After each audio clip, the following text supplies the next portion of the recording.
There's a lot to cover in this budget, and I want to get to it, but I want to also express some thanks to the people back in Moose Jaw North. Most notably is my wife, who's constantly been a very strong supporter of us and the career that I've chosen here. And my family, my grandchildren, my children, it all affects our families when we're sitting here and going late nights, early mornings, and it certainly isn't without appreciation. So thank you to them. Thank you also to my constituency assistants, Judy Hatfield and Rosalie Boots, who look after the office diligently. I'm quite a stickler about being there in business hours, when we say we're going to be there, that they are. And these two ladies are very good at keeping the office running, keeping things in motion.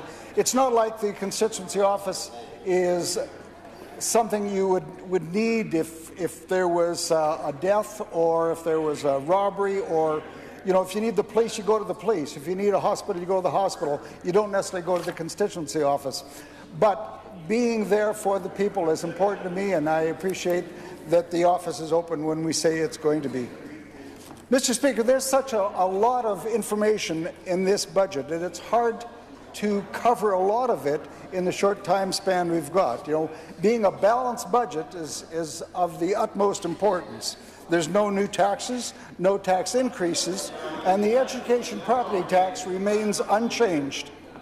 There's investments in health care and mental health and addictions, increased support for home care, the Meadow Lakes new long-term care facility, the new hospital announcements for Weyburn and PA, increases to the Alzheimer's Society and the autism funding, new school replacements in Saskatoon, Regina, and Moose Jaw with a joint school. There's increased funding for classrooms and safety improvements for intersection safety enhancement and twinning passing lanes. Mr. Speaker, there's a lot of it. And the nice thing about coming in to talk on the budget speech a few days after the budget was presented, especially after a weekend, it gives you an opportunity to talk to a number of people.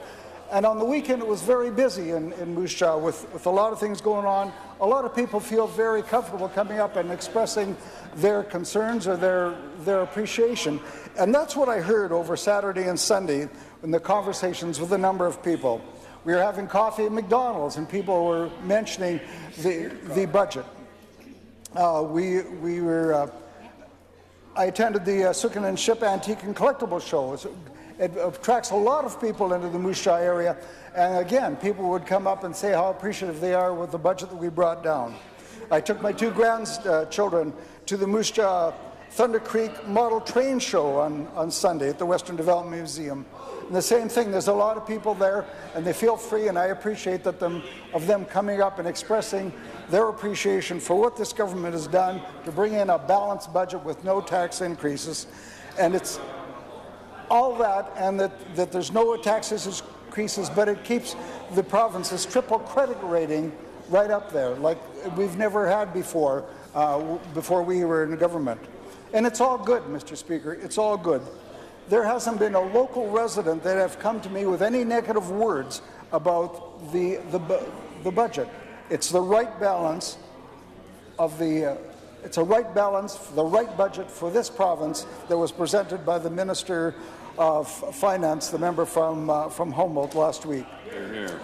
I heard comments like the budget is fair and reasonable.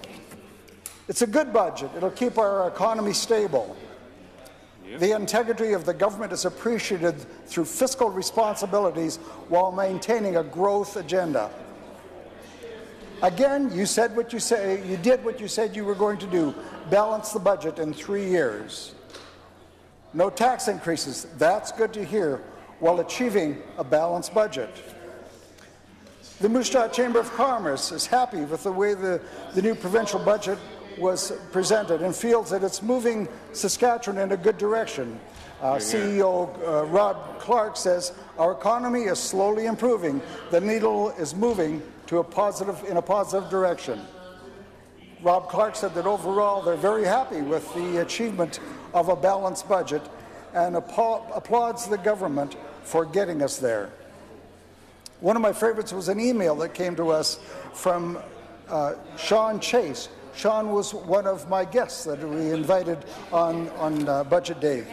And it says, and I quote, "On behalf of the Holy Trinity Catholic School Board and trustees and administration and the communities of Sacred Heart School and St. Mary's School, please accept our sincere thanks for your years of advocacy which resulted in the exciting news of a new school for South Hill. I was honored to be present as Finance Minister Harpower shared the announcement in today's budget release." Close quotes. Shane Chase was one of my guests, and he's the Director of Education for the Holy Trinity Catholic School Division. Mr. Speaker, the 2019-20 budget has so much to offer. And for the citizens of Moose Jaw, the announcement of that new joint school is the most appreciative comments in the budget, the announcement in the budget. A joint school, Mr. Speaker, combining 4 schools, St. Mary's, Sacred Heart, Empire, Westmount School, located in 2 school divisions, the Prairie South School Division and the Holy Trinity Catholic School Division. Mr. Speaker, they've been planning and strategizing this for a number of years. And we appreciate the fact that a few years ago, the Holy Trinity Catholic School Division gave up the proposed major renovations in order to consider the construction of a new facility. It's probably taken a couple of years longer than either they or we realized, but they understand the challenges of our government, and they have been very patient for a number of years working in these aged facilities, and I know at least one of those schools is well over 100 years old. So, it's another new school for Saskatchewan students, as well as the planning for schools in Saskatoon and Regina.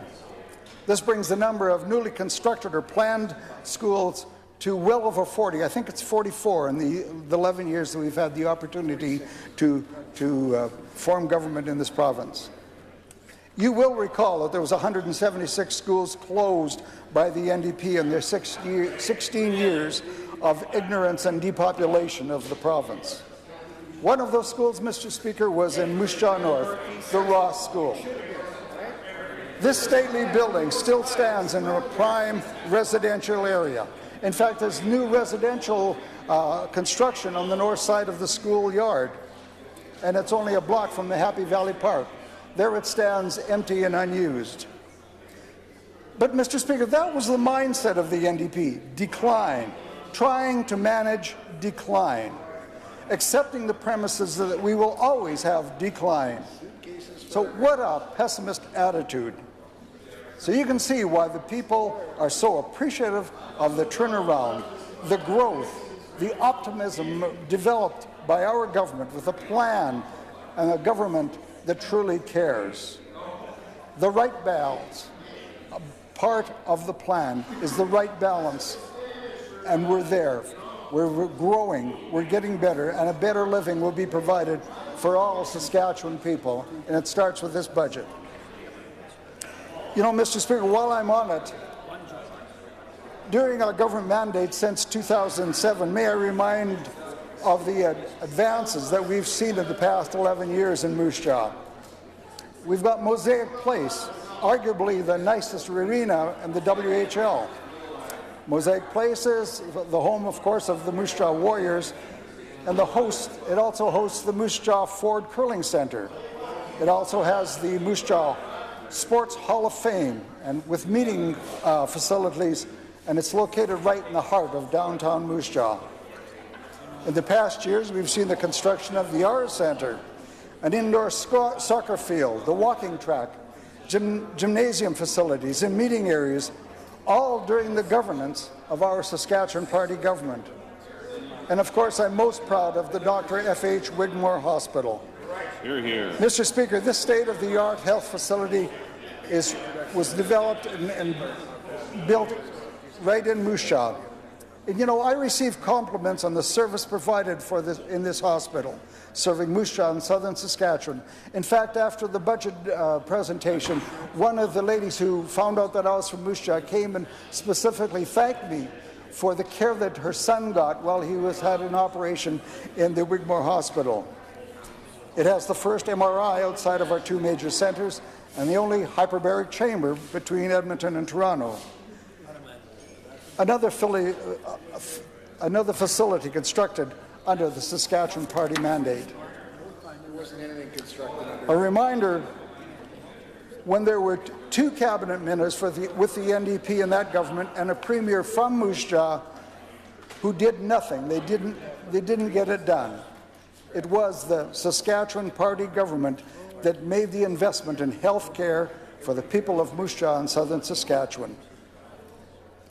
And while the NDP had closed 52 hospitals during their time in office, our government continues to provide better health care with the new hospital in Moose Jaw and, of course, improved health care facilities across the province. The new Children's Hospital, the Jim Pattison Children's Hospital in Saskatoon, will be opening this year.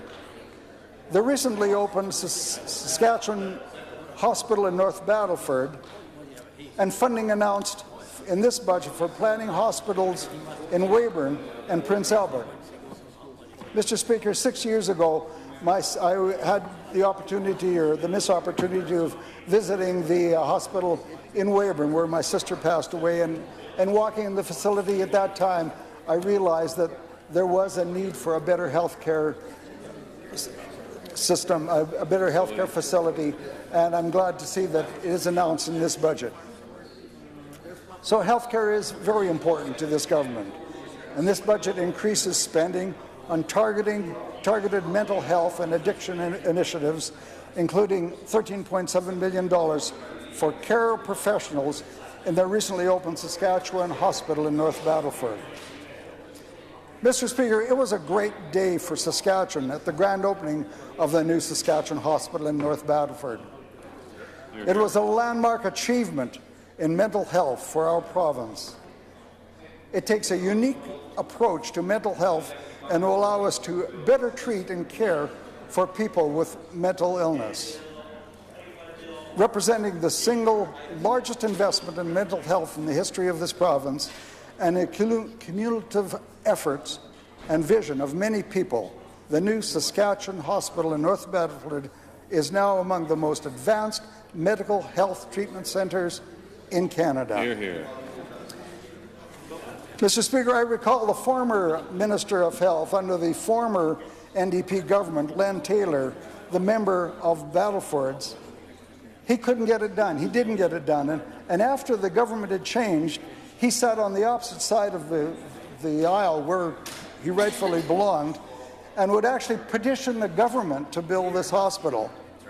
Well, right after the following election, he was nicely dismissed, as he should have been, and the new member for the Battlefords worked with our government and was able to rightfully assist in getting a new state-of-the-art mental health hospital for Saskatchewan people, and kudos to the member from from Battlefords. Hear, hear.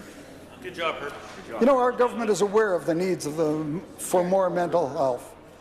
I venture to say that everyone is affected by someone in their family or their circle of friends that is affected by mental health issues, including my own family. In this budget, there is more focus on mental health and in delivery services directly to those who need them most through the police and crisis teams, the community recovery teams, in our new mental capacity building pilot project in Saskatchewan schools. Healthcare is a concern of in many aspects of Saskatchewan citizens and has an effect on not only those who suffer, but the family and the friends around them. We realize there's more that needs to be done, and we have increased support in a variety of areas, such as home care, $660,000 increase in Alzheimer's Society, individual autism funding for children under 6 years of age increased to $6,000. It's all part of a growing Saskatchewan and fulfilling what was the detested needs caused by 16 years of NDP neglect trying to manage decline. And Mr. Speaker, they still can't get it right.